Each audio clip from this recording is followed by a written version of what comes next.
screaming, we always holler back to. I, who have a PhD in history, could not teach unless I were the one teacher, history, though I've taught it at every different level, starting with second grade on up to college level, because of the certification monopoly. That thing has to go away. The monopoly over teacher certification is worse, you may not believe this, but it is worse than the Federal Department of Education. So that's the first thing. You should be able to hire great teachers coming out of the liberal arts and sciences for your classes. Then we get to the curriculum. What should that look like? Well, it's sort of what I described. When you get to early reading, it should be phonics-based.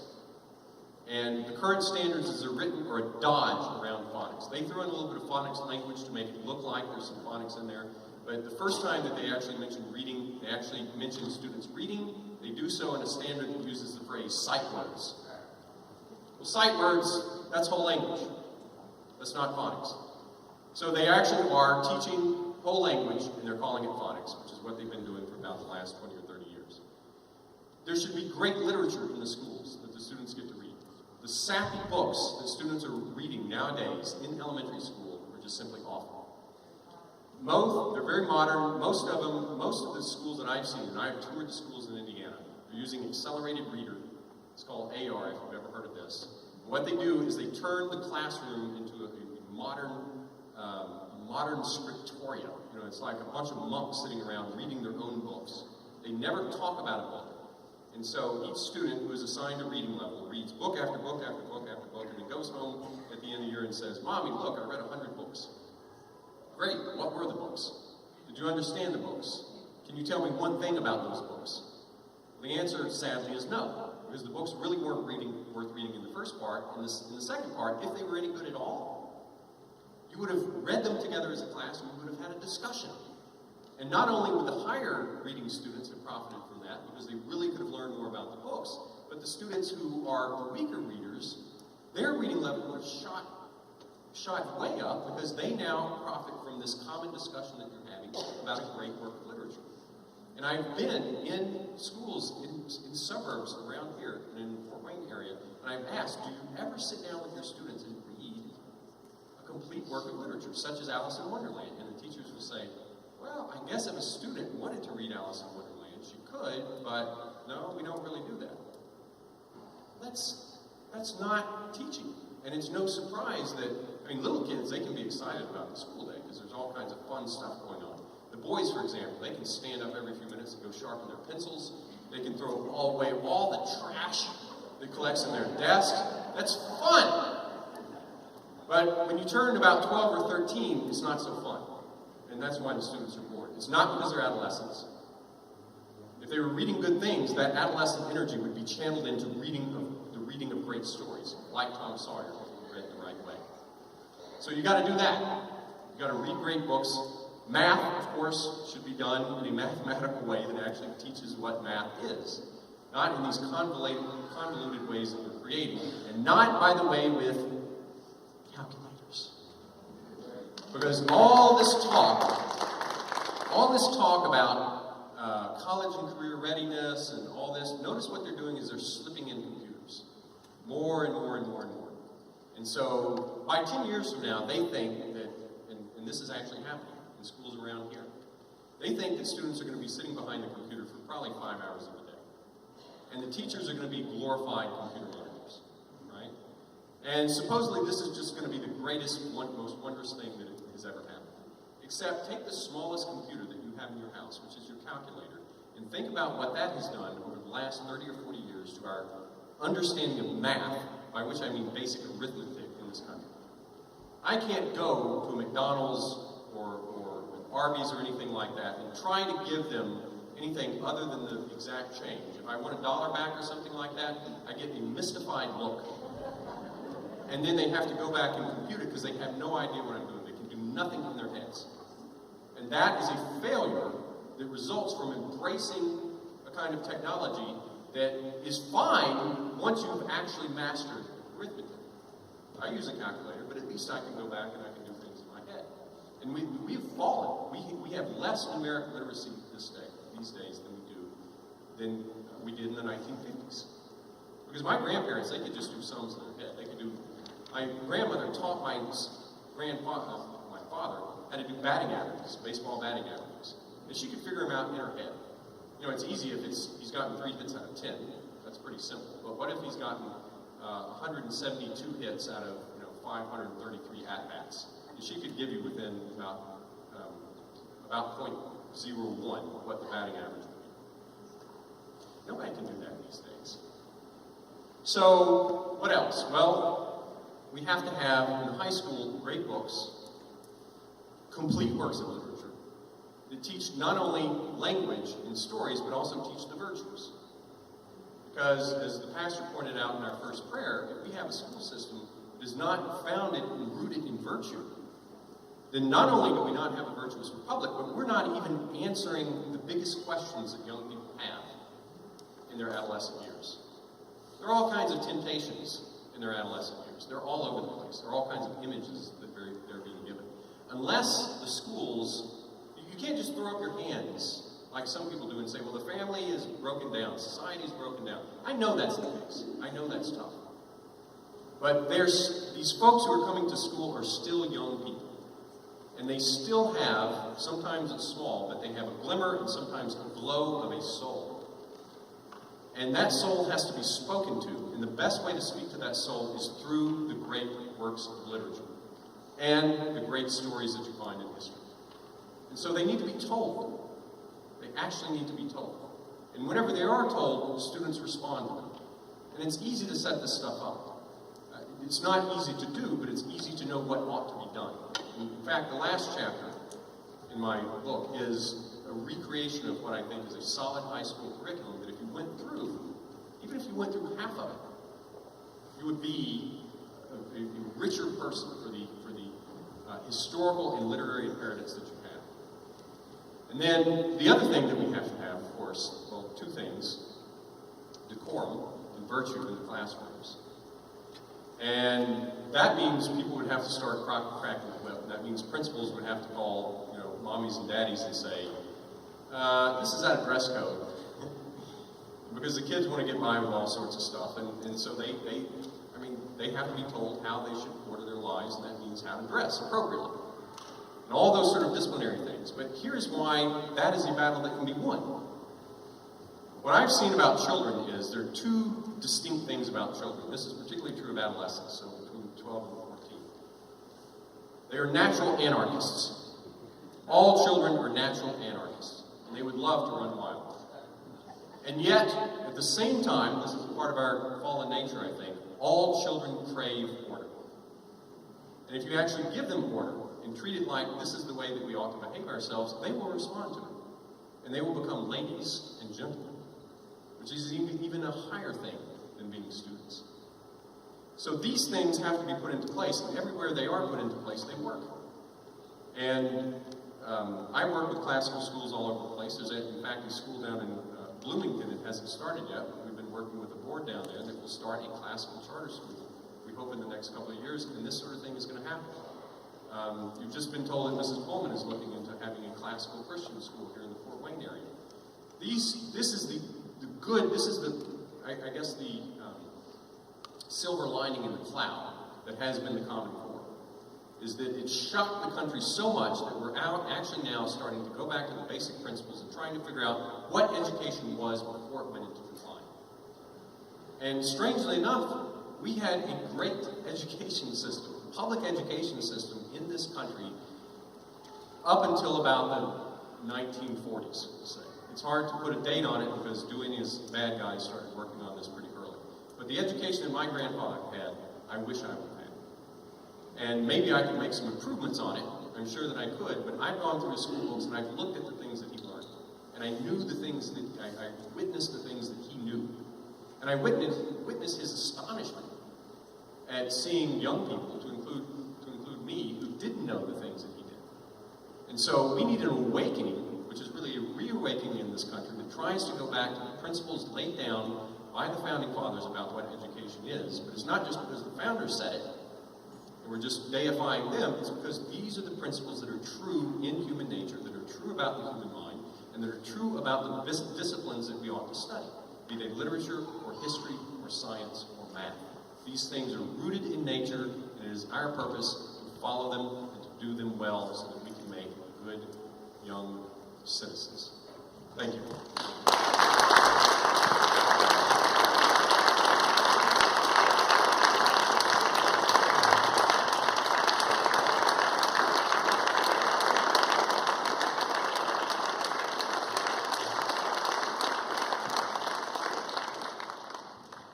Thank you, Dr. Moore. Learned a great deal from you. Many of you know Dr. Ben Carson. He is a living testimony of what happens if you are exposed to good literature. His mother insisted that he read good literature, so I applaud everything that you have. Director of Northern Indiana Citizens Coalition, and he has some things he'd like to share with us about local issues. So I present to you Daniel. Thank you, Dan.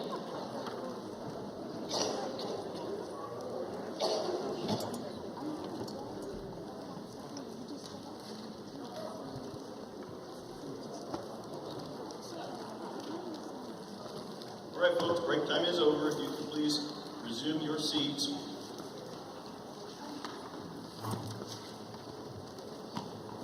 Dan Teeley, and I'm the coordinator for the Northern Indiana Citizens Coalition, and I want to talk to you about several things. I'll be recapping some of the things our earlier speaker mentioned, and then talking with you about how we can take the next step as citizens. So the first thing that we need to underline that you should have taken away from our earlier speakers today is that what you heard and saw in the headlines this week about Indiana leaving Common Core and we can all declare victory and forget all about it, that is a distraction, okay? And the new name for Common Core is College and Career Ready. Because the same people that declare victory with us leaving Common Core are also noting, the Deputy Education Superintendent in Indiana noted that teachers will be able to teach out of the very same textbooks that were written for Common Core, despite this big departure from Common Core that Indiana is undertaking. So they can say we've left Common Core, but those are just words. You know, I may declare that the moon is made of cream cheese, but my doing so does not change any of the geological properties of the moon. Everybody understands that, right? And so the same principle applies when our leaders tell us that Indiana has left Common Core. Now, the next thing we need to talk about is why would Indiana want to go with the renaming plan? Mike Huckabee talked about this. He wrote about it a month ago. He said, boy, those activists have got people really upset about Common Core. But don't retreat, you just rebrand Common Core. That's what you need to do. So we know their plan, and we also know why. Unfortunately, Senator Cruz told us why Indiana is choosing this course of action. And it's the federal money that he mentioned, okay? The federal money is causing Indiana's leaders to want to dance to the strings. So what I'd like to do to discuss this a little more, because Senator Cruz talked about this money, and I've heard other people talk about it, this free money from the federal government. The best way for me to describe this to you is to talk about a television show. Now, I'm sure that we have in this room a number of people who are good reading families, and you all do not watch television. So, but on the odd chance that some of your neighbors watch television, have any of your neighbors ever talked about a television show called Shark Tank? Is anybody vaguely familiar? I'm seeing a few heads nod. I'll give you the premise very quickly. Shark Tank is a show where an entrepreneur or a business owner comes onto the show, they've created their business, it's going well, but they want to take it to the next level and they need funding. So they come onto the show, and sitting down in the well are 3 or 4 of these venture capitalist types. They're the sharks, and they're sitting there, and then they haggle. The premise is the business owner's trying to get as much funding or capital away from the sharks while giving away as little control as possible, and the sharks want exactly the opposite. They'll part with some capital, but they want more and more control. So we're going to play a quick episode of that game. You all are going to be the entrepreneurs, and I will be the shark. And here's my offer to you. You have a business, it's it's going well, so. But you want to take it to the next level and you need some funding. I will offer you 11% of the funding that you need for this coming year's operations. And in return, what I want is operational control of your business. You'll still own it in name, you'll still own the plant and the capital, but your employees will do what they do at my direction, and your final product will be under my control. Now, I'd like to see a show of hands. How many of you will take me up on my deal to give you 11% funding in return for operational control of your business? Please raise your hand if you'll take my deal. I don't see any hands out there. Folks, I did not choose my example randomly. 11% is the amount of funding that the federal government offers to the state of Indiana every year, and the state of Indiana takes the deal that you just turned down, and they do it every single year. Because they're convinced it's free money. But it's not free. Somebody stated it's our money in the first place, but it certainly comes with golden handcuffs when they offer it back to us. So this has got to change. Now, they will talk about how much money it is and how we can't turn it down, but I would refer you to our Governor Pence, who turned down an opportunity to expand Medicaid in this state. They offered him $10 billion to expand Medicaid, and he turned it down because he said in the long run, that is not the right decision for Hoosiers. Well, I think his reasoning was good in the area of healthcare, and I think a similar reasoning should apply in education, and we might need to start turning down that free federal money.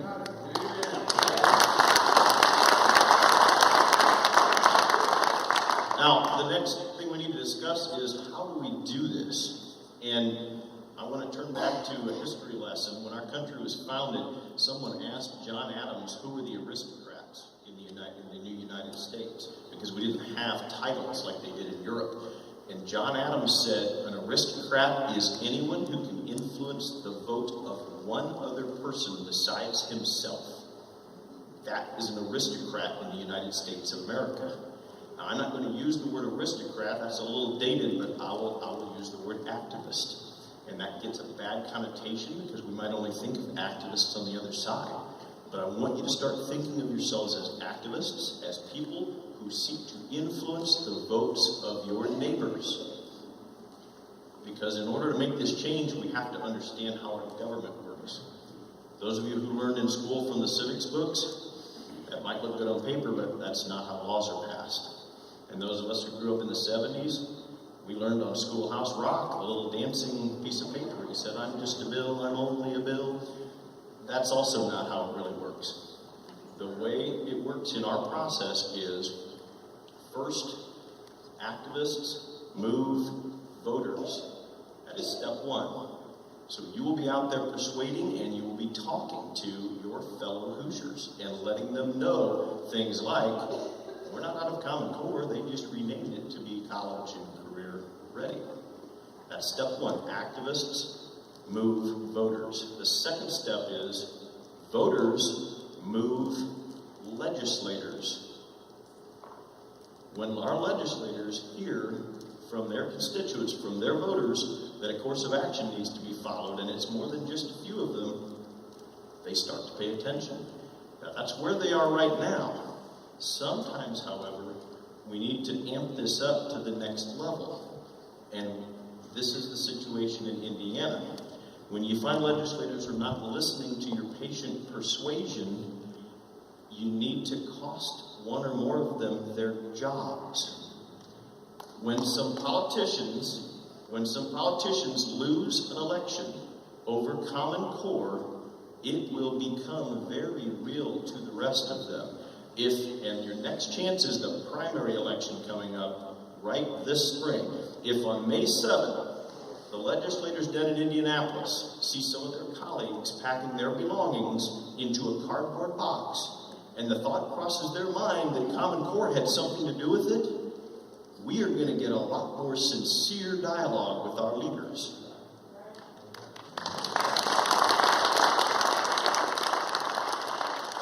Now, the third step is, after activists have moved voters and voters have moved legislators, then legislators move leaders. Okay? Now, sometimes Senator David Long, the pro tem of the Senate, he gets a lot of flack, a lot of criticism. I've been critical of him myself, but I want to say, in many cases, we reserve too much of the criticism just to those legislative leaders, because the single best thing that David Long is good at is counting to 26. All right?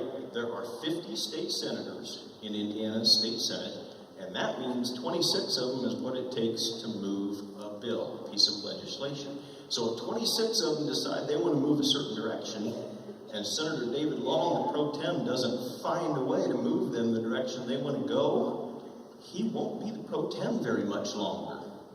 And he's been there a long time, and so that tells me he is excellent at counting to 26. All right? He must have been educated before Common Core. Now, Speaker Bosma in the House, he has a tougher job. He has to count to 51, because there are 100 state representatives, and that means 51 is a majority. 51 is what it takes to move a bill. So, we need to broaden our persuasion as activists. You need to be contacting friends, neighbors, and relatives in other parts of Indiana so that more legislators are getting an earful from their voters, and therefore we get closer to 26 senators and 51 representatives who truly want reform, who truly want this thing to happen. Because the final then piece of the formula is, after activists move voters, voters move legislators, legislators move leaders, the fourth step is leaders move a bill, leaders move legislation. They will do it because they like having their leadership position, and they know they better do it if their members want it done. So this is the formula. This is what we need to do if we truly want this change to take place in Indiana. A couple other notes. I want you to remember that we are the media on this. And the way we can continue to be the media is we've got to stay connected with one another. So I urge you to turn in those purple forms that you have sitting at your places. Get them in the box at the back of the room. There's a pink sign on the cardboard box. That's how you can stay connected with this effort going forward, and you need to do that. And then I also certainly urge you to seek out. We have a couple of legislative candidates who are here today. We have Christopher Judy, who is running for state representative in the Republican primary of District 83.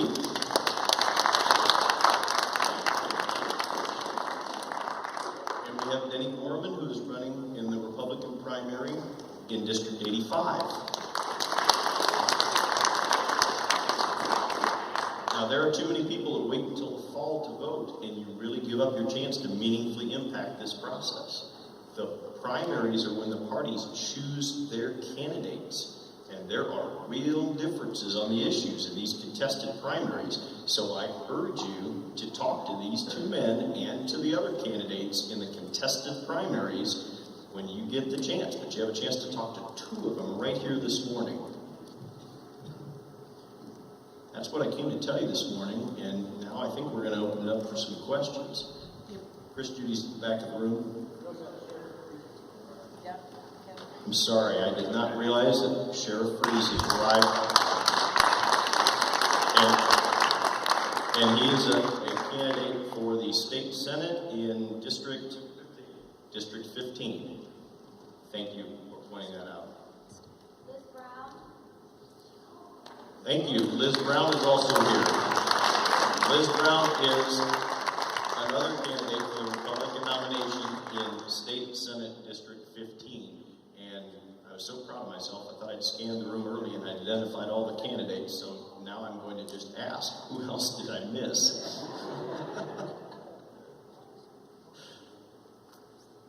All right, I've successfully closed the barn door after the horses all left. Steve. Yeah, Dan, real quick for all of you here, we have, there were candidate forums, it was the 18th and the 25th for all the candidates. They will be on public access, the 11th and the 18th. And also on the 4.912, shortly they'll be on there so you guys can, with these questions were asked, a lot of things were given, so there's information on there you can view each candidate. Yep, thank you, Steve. Just to review that for those who couldn't hear that, but both the candidate forums that Fort Wayne 912 hosted the past couple of weeks and this program will be able to be viewed on a web-based TV program that Fort Wayne 912, We the People, makes available. Yes, ma'am. We are having the Republican Central Committee in New Haven on April 10th. And we have invited all candidates and anybody from conference. They are going to be asked to make a speech from 3 to 5 minutes. And then we will divide up the competitions. And they don't get an idea of that the people who are in the audience can answer their questions. And this is April 10th at the American Legion Post 330 in New Haven. Okay, April 10th in New Haven, the Republican Central Committee is having a forum for all of the candidates. At 7 o'clock. At 7 o'clock. Okay, thank you.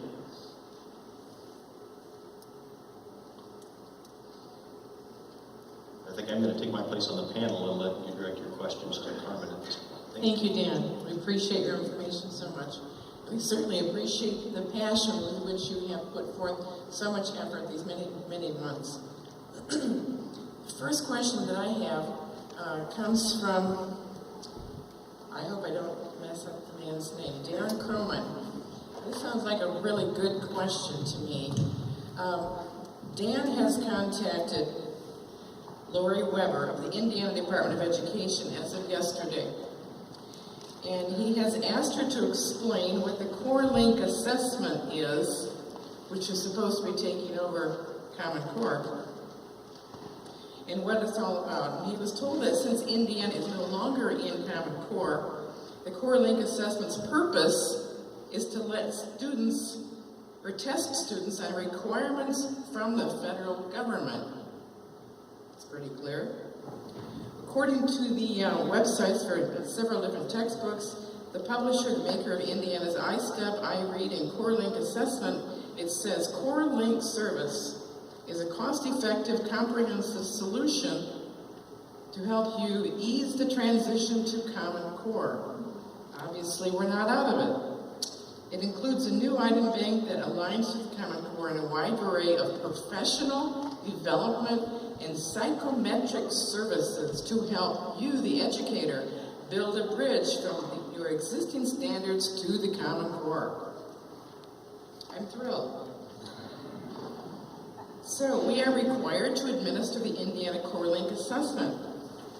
So the question is, if Indiana has dumped Common Core, why are the Core Link assessments still being administered? And what can we do to make everybody fully aware of this? Please, Pam. I'm just going to go back to answering that so we lose as little time as possible. But the first thing I will say, my husband has on our table back there a number of flashcards for people to look at, and I think he says perhaps some people thought they were handouts, and they are not, so if you took some, please return them because they're part of a set.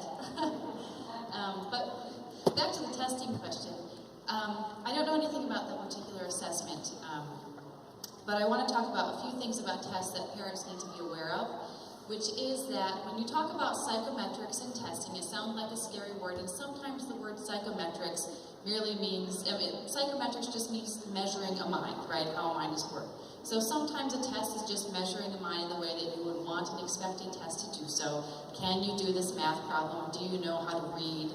Do you know certain words and so forth? So there's portions of psychometrics that are totally normal and nothing to be afraid of. But the science of assessment is also has to do, it's psychological, right? So there's more things that psychometrics can